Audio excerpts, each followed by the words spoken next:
Diets and workouts, you've done the work, so why can't you get to your goal weight? That's because up to 70% of your weight is predetermined by your genetics. So while you've been told that it's all about your willpower, you're actually fighting your biology. Don't do it alone. Found's Doctor Design program uses medication as part of a treatment plan that targets your body's unique biological needs, so that your body works with you and not against you. Take the quiz at joinfound.com to see if Found's weight loss program is right for you. This is GoPowerCat.com publisher Tim Fitzgerald. Thank you for listening to this PowerCat podcast. Make sure you never miss an episode of the PowerCat podcast by subscribing on Apple Podcasts, Spotify, Stitcher, TuneIn, or your favorite podcast network. And if you enjoy this podcast, please consider becoming a subscriber to GoPowerCat.com. We cover the Wildcats like no one else, with our VIP customers enjoying one-of-a-kind coverage from our team of professional journalists. And sign up today for an annual subscription to GPC and grab a 30% discount on your first year. And now here's the PowerCat Podcast. The following is a GoPowerCat.com and Spirit Street production. You've discovered your link to GoPowerCat.com's PowerCat Questions podcast, presented by Fridge Wholesale Liquor, and it starts right now. Now, let's go to the WTC Gig-Powered Studios. Here's your host, GoPowerCat.com publisher, Tim Fitzgerald. Welcome to another edition of the PowerCat Questions podcast, the original podcast that made us famous. I don't know. Did it make us famous? Infamous. Infamous. We are sponsored by Fridge Wholesale Liquor. The Fridge at the corner of Claflin and Westport. It's Claflin Avenue and Westport Drive. I honestly, at this point, I confuse myself. I just made it. I got it right, and you didn't even go, good job, little Timmy. That's because I had to think through it like 4 times. Did you just say Avenue? Yeah, it's not Claflin Avenue. It's not Avenue, it's Road. Yeah, It's Claflin Avenue and Line. I'm going to forever get that wrong. You've lived here for how long? Well, but you don't. The sign never really read the sign that says road or avenue. You just Claflin. Just Claflin. Tom Martin, our voiceover guy, I forgot to give him phonetic pronunciation of Claflin. So I had to cut that out of part of one of his reads for the Tannehill and Spiller podcast. Okay, that's hilarious. And I forgot to tell him it's Monty, not Monte. So I got to take out part of his A. So it's Monte. Gets it close. I noticed it on the first time he had recorded it. Or like it. Yeah, this one was different. Yeah. I just figured he re-recorded it. We did do a re-record, but I still forgot to tell him. Yeah, Monte. That's how I roll. Goodness. Monte should be his name. I'm going to start calling him that. I mean, if you just said it really fast, Monte. Just don't put so much emphasis on the tay. Riley Gates to my right. And Zach Carlson. Just added more A's. Zach. I'm like, how is this going to go? He actually got my last name right on the head. Oh, we are recording this in the morning of the week, of the off week, so we can have some more off week as we pile up our work and then move on to other things. Riley and Zach are both leaving town. They're leaving me behind. Where are you going? To a funeral? Oh, I thought that was tomorrow. Yeah, I'm leaving. Oh, I tonight. thought it was here. This is awkward. Yeah. It was very polite of his grandfather to plan this during the off week. I know. Done. Rather remarkable. Oh, my nephew turns 21 on Saturday. The world isn't ready for another drinking age Fitzgerald. Is he party hardy? Nah, he's a good kid, unlike his uncle. The first half of this very groggy podcast is brought to you by Tanner's, now run by Charlie. Get in to see Charlie and his soon-to-be-named assistant general manager. I don't know who that'll be. You want to be assistant general manager of a Tanner's? The job is open. Does it pay more? Janitor pays more than your job. Which is kind of ironic because you clean up my crap all day long. I'd get weekends more off probably. I don't know. Dirt off, doesn't know a day. Yeah, at a bar you probably, if you're the janitor at a bar, you probably work every weekend. Well, I'm saying if you were the janitor, you wouldn't be working from 11 a.m. to midnight when they close or whatever. You'd probably work at 4 a.m. Well, I get up pretty early. You say groggy. I've been up for 5 hours. So Lame. Yeah. I'm a morning person. I hate people like you. gotta wake up somehow. This is how I do it. Massive amounts of caffeine and regrets. To questions from Wabash Station. I have cut half of what we talked about here in the Open out of this podcast. So if you thought the Open was bad, no, it isn't. It was worse. Zach, take over. From Autumn Cat, is it really just Knowles being out, or is there something else going on? The offense seems to have essentially gone dead on every aspect. Having Malik Knowles out is clearly hurting them. Make no secret about it. But let's not act like Malik Knowles was this lethal weapon before he went out. He had 2 touchdown catches against Bowling Green. He made a nice kickoff return and maybe 3 catches at Mississippi State. He wasn't Byron Pringle or something out there. He got targeted 4 times in those first 2 possessions, caught 1 ball, had a blatant drop with horrible fundamentals that drove me insane. And here's the thing that bothered me. I mentioned this on the Insiders. Skyler threw the ball to him in situations very similar to what the other receivers can have. It's not like Malik was so good he was wide open on those plays. He was covered. Just Skyler felt comfortable throwing it to him for whatever reason. Phillip Brooks and, Dalton Schoen are creating those types of spaces. I don't understand it. No, there's a lot more going on here. The offensive line's completely out of sync. They can't figure out how to block a 3-man front. If I was an opposing defense, I would play a 3-man front, even if we'd never run it before, because Kansas State apparently has been cursed to never figure this out. It has now gone from one coaching staff to another with completely different blocking philosophies, and they still cannot figure it out. And you would think that would be almost easier to figure that out. But it's not. And it's frustrating. I don't like it. Yeah, there's a lot going on here. There's a lot of moving parts. And I think it really comes down to one basic thing for me. I don't want to say they're not playing hard, because they're playing hard, but they're not playing nearly as focused and locked in as they were. You can watch mental mistake after mental mistake. On the offensive side, missing blocks or not getting to blocks, or the whole timing of the play is out of whack. On defense, over and over, bad angles of approach to ball carriers, missing assignments in terms of what gap you're supposed to be in or should be in. It's just frustrating to watch it, because you've got freshmen making freshman mistakes and you've got seniors making freshman mistakes. They got to get their crap together, because I know they've run into tough competition here with Oklahoma State and Baylor, but not as tough as they've made it look, and a lot of this is self-inflicted. This is the podcast debut of Fron Willie. Welcome.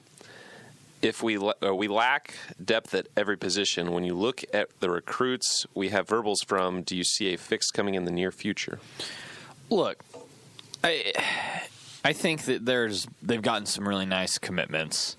I think that their 2020 class has some talent in it. Yep.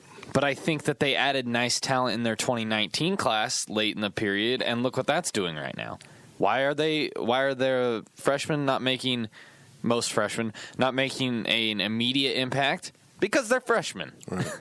Like, Tyrone Lewis is a physical freak. He is so big. He is large. I would not want to be hit by him.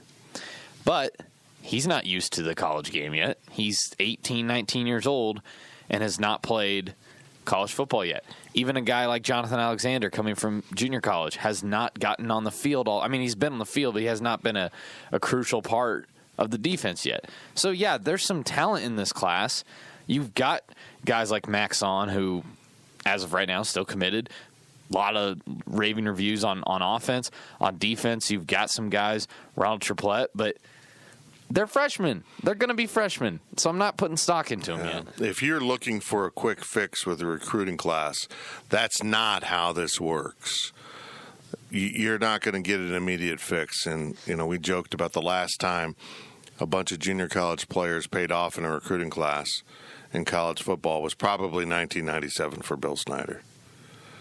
I mean, he kind of turned everyone on to getting junior college players, but also plucked, most of the best players out of the JUCO ranks and plugged them into a team that competed for a national championship.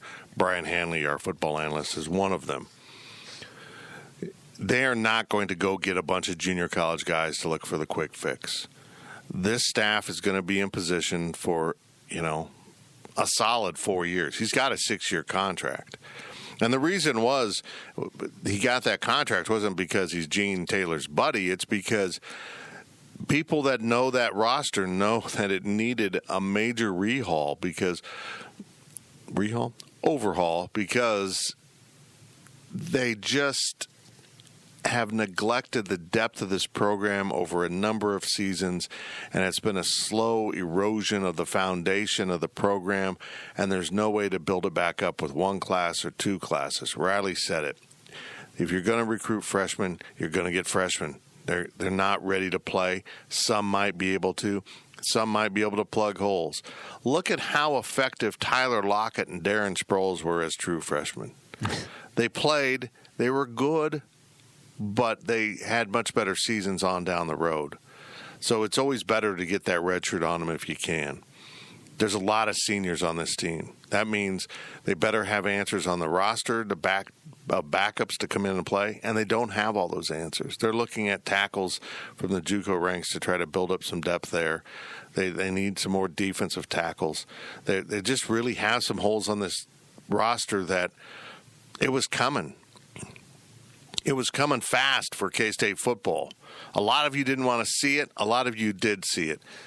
But the trouble wasn't the fact that K-State went 6 wins and then 5 wins.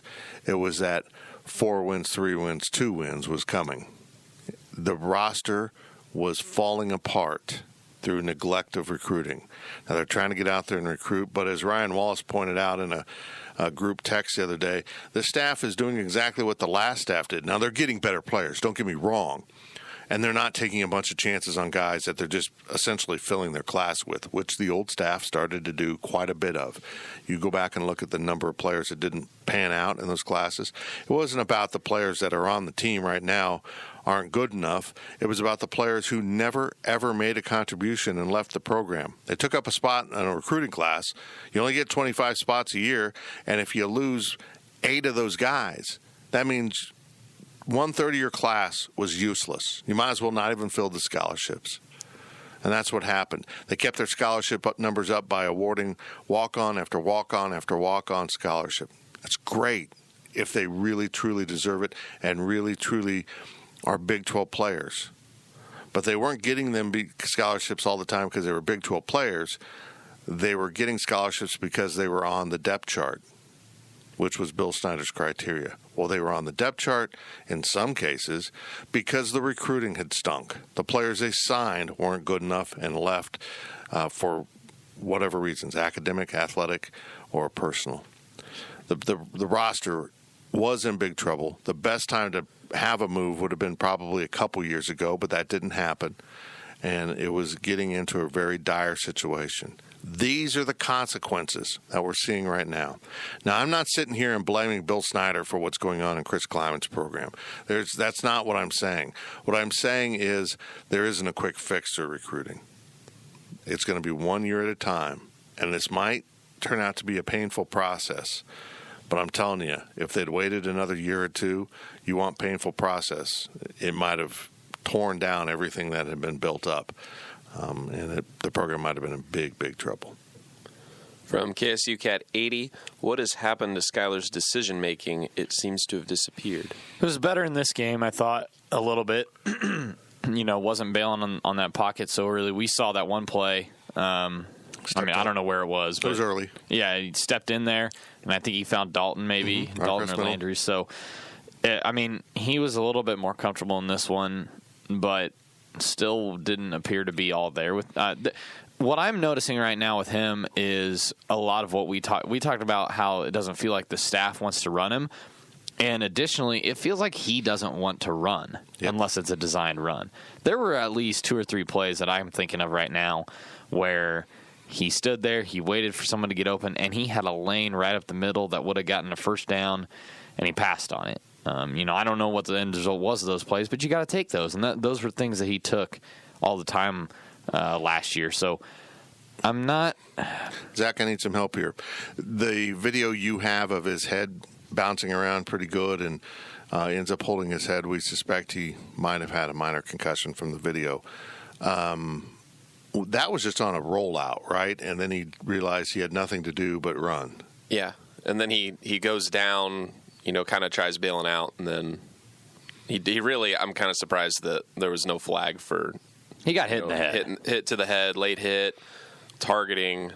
I thought that was more targeting than the other one. So, again, he's not being decisive. That play was a result of him, I'm going to roll out here, and I'm looking for a receiver, but I don't really want to throw it. You can see that process going through his head. It's like he's still so timid to throw an interception that he's not throwing any balls into tight situations. He does once in a while. But he's very cautious when he rolls out about where he throws the ball, to the point where he doesn't even throw it away, which is the problem. He's forgotten that sometimes the best play a quarterback can make is to throw the ball into the stands. Just roll out, get rid of the ball, go play third down now. But instead, he kind of holds it, and doesn't run, doesn't throw, then kind of goes out of bounds or gets sacked for a loss. 6 sacks, half of them were because Skyler didn't get rid of the ball. I haven't looked at them. I didn't do them. I'm not going to go on a video search for the 6 sacks. But 6 sacks is not only because the offensive line stunk, which they weren't good. Skyler's just not being definitive in anything he's doing right now. He's got to step up in the pocket. He's got to trust his offensive linemen, even if they haven't deserved it. There's just not enough trust going on. Look, they ran against what I believe will be 2 NFL defensive linemen on that 3-man front, in Roy and Lynch, and they're really good. I mean, they couldn't move Roy out of the middle. And I blame the coaches. I don't think they schemed enough on blocking to double team him, which they needed to do. Adam Holtroff could not handle him. Couldn't. It was like trying to push a fire plug down the street. A fire, what is it? What? A fire, what's the... A fire hydrant? Fire hydrant. Fire plug. Fire hydrant. Push it down the street? Yeah. He couldn't move it. It was just... Yeah, Roy was just anchored in the middle of the defense, and he screwed everything up. There's so many things that went wrong in that first game. Someone's responded, there were some good things in the game. Well, yeah, there were some good things in the game. They lost 31-12 at home by giving up big play after big play and looking inept on offense. That's probably a D performance. From Danny Fab 1. Daddy Fab. Hi, Daddy Fab. What are the odds Skyler will become more involved as a runner? I just don't see it. I was really amazed. Chris Kleiman basically admitted it. When I asked him, are you trying to protect him? Yeah. We told him we wouldn't run him as much. Well, you know what, Coach? Everyone knows you don't want to run him now, and they're going to give you that. And they are. They're giving up the quarterback run, and K-State's not taking advantage of it. Look, I think that Chris Kleiman, obviously, he acknowledged that it's clearly something that's holding him back right now. I think Chris Kleiman and Skylar Thompson both understand if he were to run the ball a little bit more, maybe some more things would open up. But if Skylar Thompson runs the ball more, now you're looking at Nick Ost, and you're looking at Jaron Lewis. And I'm not saying John Holcomb was this great option. Well, John Holcomb wasn't, because you could let him throw. I mean, he could throw. He can throw the ball long ways, but he might overthrow a receiver by 30 yards. I wish I was joking. I don't know. Will we see Lewis and you start using his 4 games? Why do I feel like Jaron Lewis might play if Skyler went down? I do too. I think they're being cautious about his 4 games. Hold him off in case you need him. Yeah. Maybe we'll see him in certain situations as a dual threat quarterback. I've never seen him play other than high school film, and that doesn't mean that I don't want to make the assumption that he's a runner, but maybe they'd be more prone to use him in running situations. I just think they're so afraid of losing Skyler that I just don't see him integrating it into the offense all that big. Maybe 1 more run, 2 more runs. He's not going to carry the ball 16 times a game. I'm just not going to do that. No, you don't want that, but you got to keep a defense honest. Yeah. You got to run him 3, 4, 5 times. You're not even running him like you ran your quarterbacks at North Dakota State. This is what I don't understand. You're not even running the offense that you touted to be bringing from North Dakota State. You're not using running backs. You're not using tight ends. You're not running your quarterback. There's no complexity to this offense. It has regressed. It is simple right now, and it's probably pretty easy for opposing coaches to scout. From T. Newman 41, are you concerned with the quarterback position? Yeah, because I acknowledge that K-State has some issues at receiver right now. I acknowledge that they need better play from the offensive line to allow Skyler to, step in there and make some plays. But at what point, and I think someone pointed this out on the board, I apologize for forgetting who said it. Just steal it. At what point do we start to think and admit maybe he's just another guy? Maybe you don't have a dude at quarterback. Maybe you've just got a guy that's serviceable. My thing is, I'm tired of hearing about we didn't have guys open. Go back and watch. Go back and watch the number of open or attainable targets he has that he doesn't pull the trigger on. Skyler is into Skyler's head. Yeah. He's thinking instead of playing. And when you got to stop and think about, do I throw that pass or not, the answer becomes no because you just missed your moment. Or he's just not even thinking about throwing the ball. He's just kind of holding on to it. It's very strange to watch. Skyler's got to get out of Skyler's head. Skyler seems to be his own worst enemy. He really does. He let last year affect him, and now he's just not processing information at the rate at which a quarterback must do so at this level. From Infected Testicle, last question of the first half. KU scored more points against OU than K-State scored against Baylor. At what point do we start to seriously worry about losing to KU? I wish you would step back from that ledge, my friend. That's beautiful. Thank you. Sing me some more songs, Riley. Look, guys, I understand this has gone very south in 2 weeks. It's not good what's happening right now. But at the beginning of the year, if you gave me 3-2, I don't really care where they come. Give me 3-2 on the first 5. Wouldn't you have taken it? Absolutely. This is look, maybe they should have lost to Mississippi State. I don't know. Like, if they had lost to Mississippi State and they were 2-3 right now, I don't even think people would be even more mad. I think people would just be like, hey, that's just who we are this year. Beating Mississippi State, yes, it changed expectations. It should change expectations to go in and get a win like that on the road because you show you can do it. However, they didn't beat Alabama. They didn't beat Auburn. They didn't beat Georgia. They beat one of the bottom-tier SEC teams. And honestly, I feel like if they played them 10 times, they should beat them more than 5 times. This is going to be okay. K-State is just not the 4th best team in the conference this year or the 3rd best team. They are the 6th, 7th, 8th best team in this conference, and that's the sad reality of it. That's where they sit. They have not played 8 and 9 yet. They will beat KU. They will beat West Virginia. They are better than those teams. But we told you from the start, these were toss-up games. Baylor at Oklahoma State, these were the toss-up games that you thought they can win, but you don't know if they will win them. Right. And TCU is the exact same way. So, yeah, I get it. It sucks. They're not playing well, and the offense doesn't seem like they can put a single point on the board if their life depended on it. But I've also seen that KU team give up 35 points to TCU in under 20 minutes. So a TCU team that struggled in the games before and after that. It's going to be okay. This is not going to be 9-3. Don't get caught up in comparative scoring. That's a dead-end road that takes you nowhere. So let's see what they do coming out of this off week. I don't know about you folks, but I think the TCU game is huge for this team.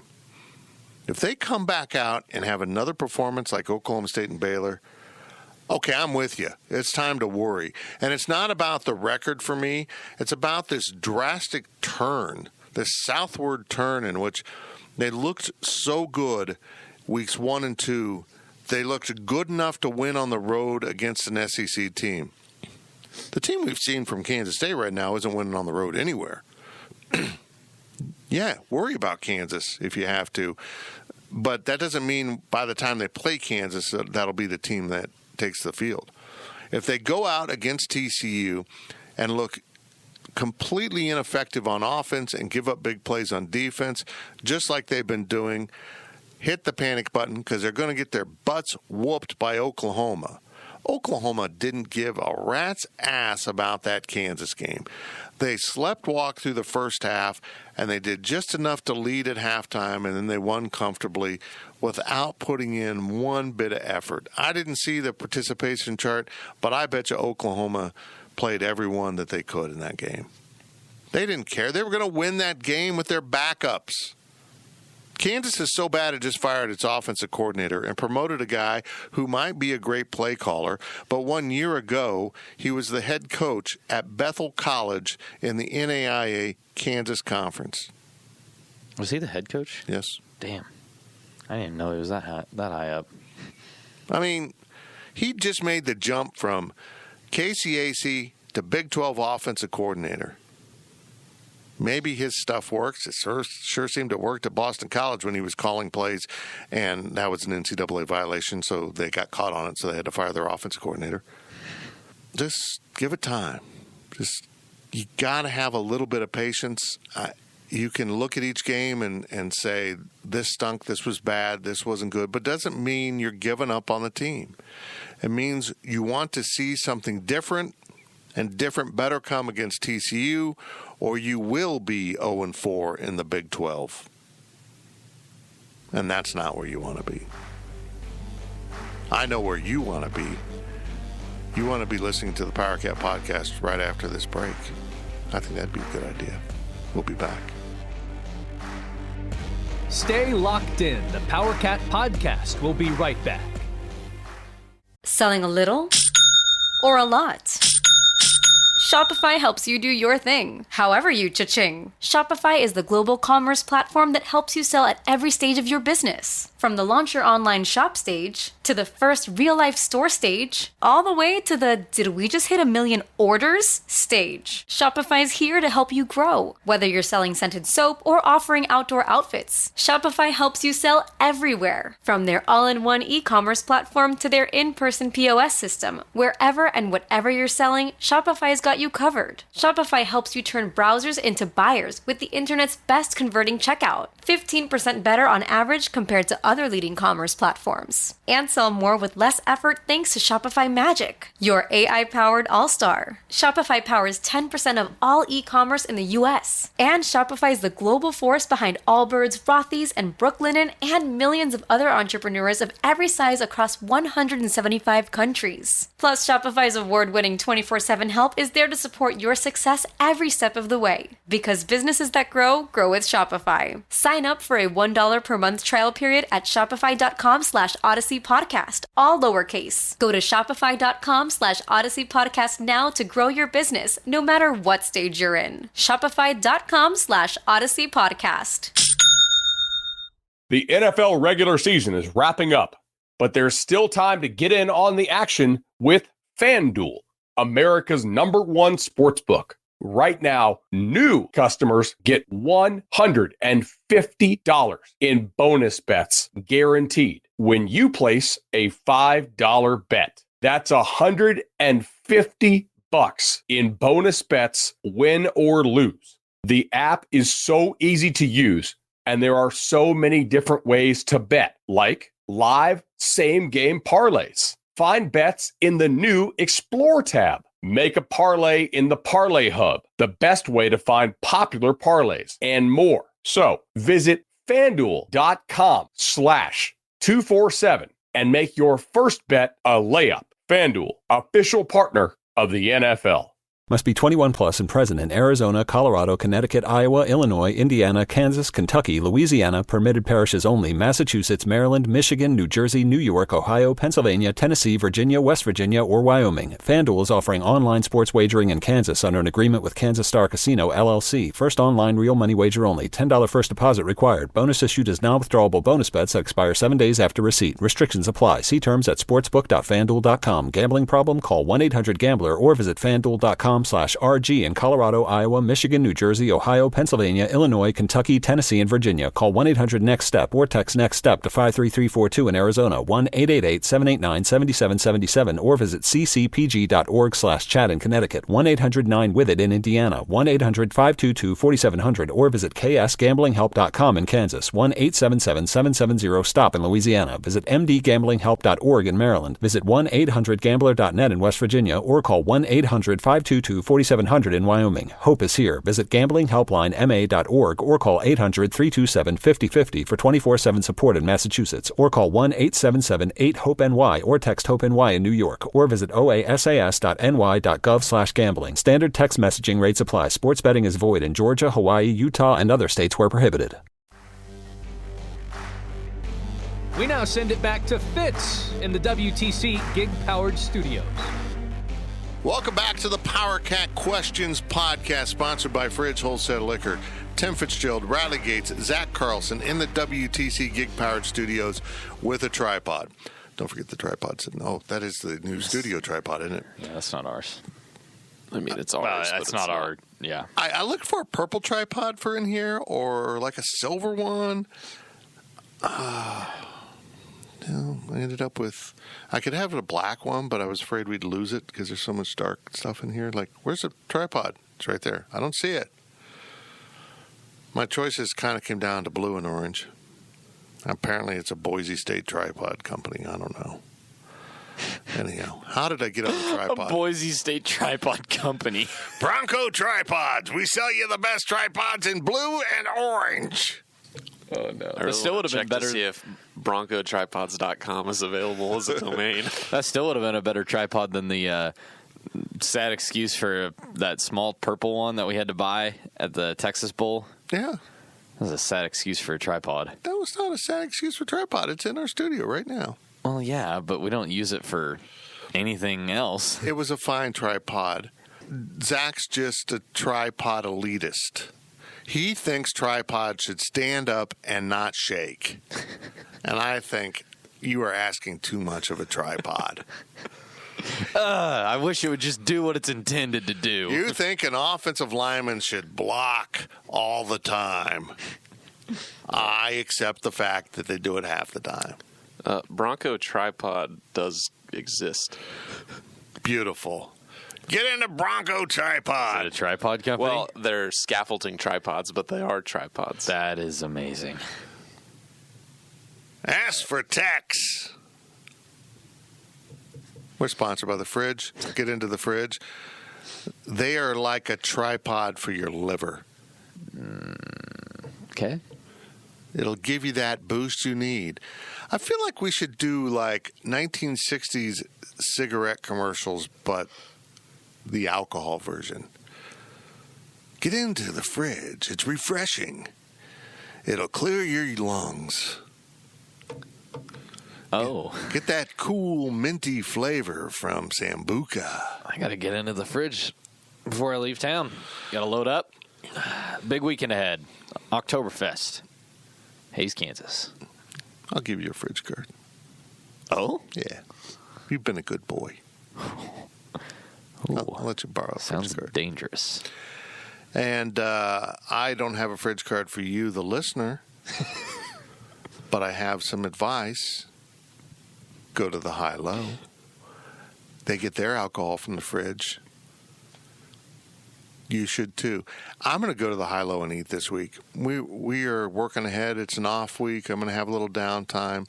I've got one story I'm going to write, but I got the podcast lined up. There's no pregame podcast. There's no postgame podcast. I'm going to go to the high-low over lunchtime, sit at the bar, talk to Seth, and have a beer with my pizza pie. You said you're leaving tonight? Yeah. Damn. I could have gone for lunch tomorrow. Let's do it, Riley. Let's have a mandate. I have lots of mandates. That's a mandate from your boss to have a mandate. Let's do it. Wow. Boo. Boo this man. We're now adding sound effects into this podcast. They'd probably be more effective and funny than the ones I've been adding to the overtime lately. Here we go. Zach Carlson, your MC, with your questions from Wabash Station. How was that for a build-up? Go, Zach. First things, I didn't say this at the top of the hour. I don't know why I said top of the hour. The first half. Itane Bibi was the score prediction thread winner. He picked a score of 24-13, which was close enough. In favor of Baylor. Yeah, in favor of Baylor. That's pretty close, actually. Yeah. Touchdown and a extra point off, I guess. All right, well. Congrats on being level-headed and picking Baylor. Okay, so there, it was no great transgression to go for 2 when he went for 2, but I'm a believer you don't go for 2 until you absolutely have to. So they had to score. I would have kicked the extra point there and then gone for 2 on your next touchdown, and here's why. I felt like by going for 2 and failing, you stop the momentum you got out of scoring your touchdown. That's fair. I think that's a valid point. You left the field in defeat after a touchdown, and they came on the field as an opponent. They just gave up the touchdown feeling good about themselves because they stopped the 2-point conversion. I don't think you go for 2 until you must mathematically go for 2, and they could have delayed that one play. And it would have built up if you then have gotten yourself in a position where going for 2 can give you the lead or the tie or whatever you're working for there, then you have a real emotional edge on that 2-point conversion. There's a real sense of urgency for your offense to do it, and there's a sense of dread on the defensive side. Oh, boy. And they had the security there of saying, okay, if we don't stop them here, we still got a lot of opportunities to stop them. They kind of could play relaxed and loose, and I don't know. I can get behind that. I think the chart at the time would have said go for 2. Plus, to hell with the chart. Plus, if you go for 2 there, it gives you the maximum amount of times that you can go for 2, and if you get it twice or whatever, it's still a 2-possession game, or a 1-possession game where you can kick a field goal if you get them. So it's mathematically the least number of possessions. No. I think there's a lot to be said for that confidence thing, though. Yeah, I think that's what the chart doesn't get. I'll side with Fitz here. But no, I think in this case, once you failed at the 2-point conversion, then you couldn't go for 2 again. You had to have.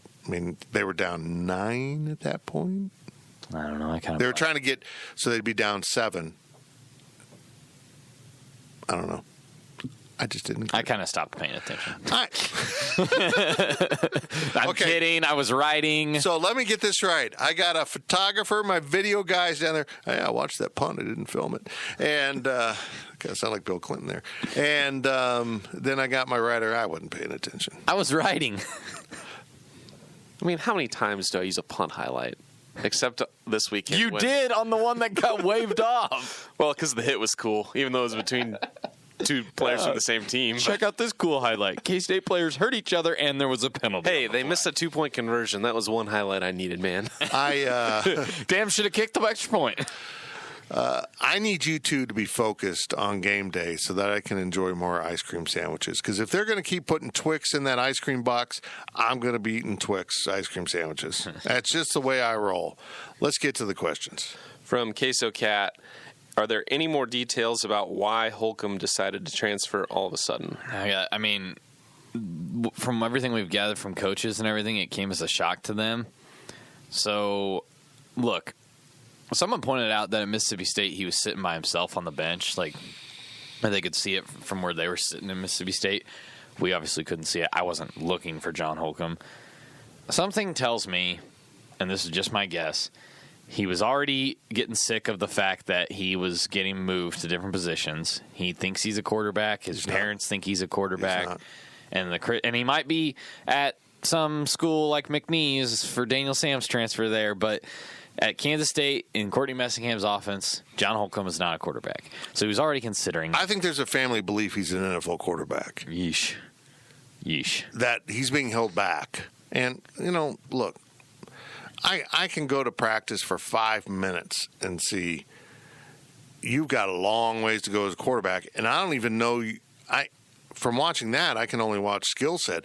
I can't watch your ability to run the plays and know how to read your wristband and get people in alignment, which you failed miserably with the 2 times you got to play at Oklahoma State. I don't even grasp that. I can just simply watch you throw the ball and know you have no freaking idea where it's going. So he gets worked out at tight end. He gets worked out at receiver. Then Chris Kleiman gives him one chance to play quarterback at Oklahoma State. He botches every attempt he gets. Chris Kleiman then that next Tuesday comes in and says that's unacceptable. That was the harshest comment I've heard him say since he got hired at K-State, and that was the final straw that the straw that broke the camel's back on John Holcomb. So, look, I truly believe he's an NFL caliber in terms of physical gifts tight end. Maybe he doesn't want to block. Maybe he doesn't want to get hit. Maybe he can't catch a pass because he can't catch a snap. I don't know. But if you look at the physical attributes of the guys that are stars in the NFL, they're big, they're fast, they're great athletes. He's got all of those things. I mean, he could physically do it. I think it must be mental. Now, with all that said, young man, if you want to be a quarterback and you don't care where it's at, you just want to play quarterback because it brings you joy, God bless you, man. Go do it. If that means it's at the FCS level, the Division II level, NAIA, you're going to make a stop at junior college, go be the guy you want to be. Listen to your drum beat. I'm good with that. I'm not going to sit here and say, bad kid, he's selfish by not changing positions. Do what you want to do. I mean, I get tired of the fans like, got to bring him back. No, man, he quit on his teammates. People who say that obviously have never been in a team dynamic or they have been in lousy team dynamics. Once you quit on your team, you got to do a lot of earning to get it back. And you don't just come back and then become the starter. It's not working that way. I did find it intriguing he sat with the basketball team. Yes, he did. He was sitting next to Shawnell Williams. Any chance he walks on for the first semester? Just see how it goes? That would be amazing. I would love that. Because he dunked the ball and went viral, and now he might think he's a basketball player. I think Kellis said this yesterday when he was leaving the office. It was like, oh, he's such a good quarterback. He dunked the ball in a pickup game. Yeah, I love how fans do that. Oh, look at him dunk over that kid, that chemistry major. It was just ridiculous. Yeah, Not a big loss. It is. It is if he would have conformed to what the coaches want. But if he wants to be a quarterback, he was never going to be any more than a Wildcat quarterback at Kansas State. But he can't even be that if he can't catch a snap or if you don't know how to run the play or get the team aligned. That's what I meant. Yeah, just go do your thing. Be happy in life. That's important. From T. Newman 41, does this team lack player leadership? I don't think that's the problem. I think they have really good leadership. This is one of the weird things about this team. I just think they have a mixture of talent lapses, and I think they got overconfident. Yeah, probably. I think they got overconfident and then went to Oklahoma State and got their teeth kicked in. And I suspect they realized that the game went on, this team is clearly better than us. We don't have a running back like that. We don't have a receiver like that. We don't have a cornerback like that. We We don't have, and they got caught up in that, and then it just spiraled, and now they've gone up against Baylor. Oh, we don't have receivers like that. Oh, we don't have a nose tackle like that. Be who you are, man, just like I just said. Just go embrace what you are and make the best of it, and believe in yourself. That goes for both John Holcomb and the Wildcats. They have quieter leadership in terms of they don't have a guy like Dalton Reisner standing in front of the cameras preaching whatever, but that doesn't always work. I think this is a little bit better this year. That doesn't always work. As much as I love Dalton, sometimes the preaching gets preachy, and it doesn't work on your teammates as well as you think it is. People told us that Wyatt Hubert stood up and made a speech post-game Baylor, and I feel like that's the type of leader they need, is Wyatt Hubert, who doesn't think, he doesn't think that he doesn't see himself as like, oh man, I gotta be the vocal leader and like everybody needs to listen to me, but he has some good things to say, and I think that was probably a good meeting. From Eric Black DV, what is more important to fix, executing the plays we've been running for the past 2 games or fixing the play calling? It's more on execution, because I've thought that they have called some nice plays at times. People that were complaining about play calling in the Oklahoma State game I'm sorry, you were dead wrong. They were calling good plays. It wasn't bad play calling. It was horrible execution. Baylor was a little different. I'm more on the execution side because we've seen them execute these plays, and now for some reason they're not. But I'm also starting to get a little bit, fed up's the wrong word, but a word relating to fed up, with Courtney Messingham's play calling right now. It's not great. I don't notice the same kind of personnel substituting, formation shifting. It's conservative, man. It's gotten to be, they pulled the horns in a lot. I thought they would diversify. I've heard a lot about this 3 running back set. Now, granted, right now Brown's injured, but I don't know, man, I'm just baffled by what's going on. We're all looking for the magic bullet or the magic loogie, if you love Seinfeld. We're all trying to figure this out. That's it. We solved it. It's a lot of things here. A lot of things. It's not just an oil change. Make the car run better. There's a lot of things going on under the hood right now. Well, and not to throw James Gilbert under the bus, but he said back-to-back weeks now, we've got a whole lot of stuff we haven't even shown yet. We've got all these cool play. And he's not saying that because he thinks that and wants to say it. He's saying that because Courtney Messingham or Chris Kleiman in practices sitting there saying, hey, we got this going on, whatever. We have these. We haven't even unleashed this yet. Players in press conferences say what they hear from their coaches. So coaches are saying this to the players. Man, we've got all these cool plays we haven't even run yet. Well, run them because you're 3-2. From Wildcat Wabash, is the TCU game a make or break for this team getting to a bowl game? Right now it feels that way. It's going to take a lot of confidence out of them if they lose. Like I said, mathematically, no. I mean, there's still enough. They need 3 more wins. I think on a neutral field, on most days, they're better than KU, West Virginia Tech. They've got West Virginia and Manhattan, the other 2 on the road. They won at Mississippi State. I will tell you this, Mississippi State's a better team than Kansas, West Virginia, or Tech. So mathematically, no. But when you come down to the mentality of the team, you lose to TCU, you get your feelings hurt by Oklahoma, you're 0-4 in the Big 12, you've gone from 3-0 to 3-4. It's difficult. You got to rise up at that point. You still got to go to Texas. You're going to probably get your feelings hurt there too. And it just makes you feel a lot more confident because, like, Texas Tech, yeah, I think they're a better team than Texas Tech. But it's in Lubbock.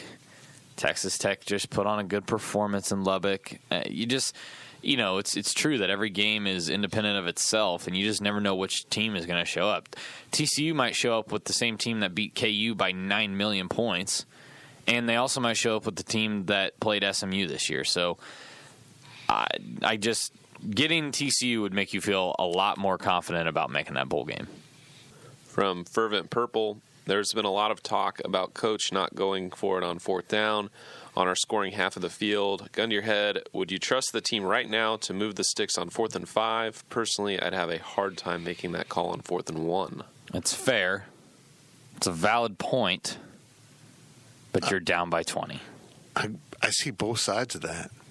But you're down by 20 or you're down by whatever. You need points. It's getting late. You're running out of possessions. The bigger concern, instead of being able to execute on the one play, is if we don't go for it, we're saying we have to execute on an entirely new drive. We have to execute another drive to get us to this position we're in right now. Can we even do that? Do we have a better chance of picking up this 4th and 5 or punting the ball and having to replicate everything we've done on this drive to get to this 4th and 5? I think the answer to that is you better have a play call on 4th and 5 that you feel like you can get 5 yards. Zach and I kind of, I don't want to say argued on it, disagreed on this. They had fisticuffs. Because it was like old boxy style where they were pumping their fists up and down. Up like mustaches. Yes, it was amazing to watch. The field goal cut it to, what was it? I forget what the numbers were. 17-6, right? Okay. And I understand. So Zach said, you kick the field goal, then it's a 2-score game, or 11 points. I get it. It's you cut down on the margin, then you only have to do X, Y, and Z on the next 2 possessions. However, and for the same exact reason that the question said, I don't know if I'd trust them to get 4th and 5 or even 4th and 1. That's fair. However, I don't know if I trust them to go put 2 touchdowns on the board after that. Absolutely not. So I think getting a 4th and 5. Look, at that point in the game, with everything that was happening, I think you throw mathematics. I think you throw the play card, situation card, whatever. Throw it all out the window. Because it doesn't take into account for the fact that you have sucked today, that you can't run the ball today, that you don't have your best receiver today. None of that is accounted for. I'm telling you what, if you don't think you can make a 4th and 5, if you don't have the confidence in that we can attain this and turn this into a touchdown by picking up a first down, you've lost the game. I mean, Ron Prince was the master of trying to manage the margin of defeat. Let's not be the school that manages the margin of defeat. Been there, done that. Last question of the podcast from Adam K63. As much as it hurt to have the break the first time around, is it good to have a bye week this time? I think they need it right now. No, they need it. But that doesn't mean they won't need it later. Right. They're going to rattle off 7 weeks in a row of Big 12 football. Good luck, guys. That sucks. Good luck. There's no doubt they'll need it. Here's the thing, folks. You really need to understand this. They're already in dire situations with a few injuries. Wait until they play 4 weeks in a row in the Big 12. They will be digging into the roster quite a bit. There isn't a roster of great depth. I'm very concerned. If they stay healthy, they can get to a bowl game. But, man, what if they have a few injuries on that offensive line, defensive line? They'll lose another linebacker. They lose a safety. Well, that might be good. They lose a cornerback. I didn't mean that. I just think, you could get into situations now where you're playing guys that there was a reason why they were the backup. Was that the last thing? Okay. Let me go into announcer voice now. Well, that will do it for this edition of the PowerCat Questions podcast. We appreciate your questions. You brought the lumber this week. We needed some lumber.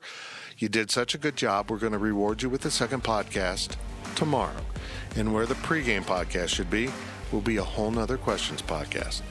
And it won't be as long as the other podcasts we typically do, but the second half of that podcast will be basketball questions. All hoops in the second half of the Thursday Questions podcast, a bonus podcast again, since it is an off week, and you've been good, boys and girls, as far as we know, except for Adam K63.